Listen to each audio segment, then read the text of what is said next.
কি ব্যাখ্যা করার দরকার আছে? নবীজি বলেছেন তারা জান্নাতে যাবেও না, জান্নাতের গন্ধ কখনো পাবে না। কে বুঝাবে এই নারীদেরকে এই কথাটা? তো এই নারীদেরকে আমাদের চারপাশে এরা সহজলভ্য করে দিয়েছে। আর আপনি চাইলেই জেনা করতে পারেন, অল্প টাকার প্রয়োজন হবে। স্মার্টফোনে জেনা করতে পারেন, সেলফোনে জেনা করতে পারেন, প্রেম অ্যাফেয়ারে জেনা করতে পারেন, বয়ফ্রেন্ড গার্লফ্রেন্ড এই ফ্রি মিক্সিংয়ে জেনা করতে পারেন। তারা আপনার সামনে এই লোভনীয় টোপগুলো দিয়ে রেখেছে।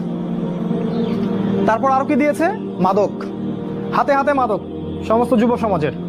যখন ওরা হাতে হাতে মেশিন গান নিয়ে প্র্যাকটিস করে কিভাবে মুসলিমদেরকে মারবে, তখন আমরা ইয়াবা খাই বসে বসে। কথা বুঝতে পারছেন? ওরা প্র্যাকটিস করে, ওদের যুবকরা প্র্যাকটিস করে কেমন করে মুসলিমদেরকে ব্রাশ ফায়ার করে মারবে। ওই যে মিয়ানমারে মারে নাই, কাশ্মীরে মারতেছে না, ওই যে সিরিয়া দেখবেন, আফগানিস্তান, লেবানন, সব জায়গায়। আর আমাদের হাতে ওই যে ইয়াবা, তারপর আপনার ডাল, আপনার ফেন্সি ডিল, আপনার উমুক তমুক কি কি নাম আছে সব। জি জি।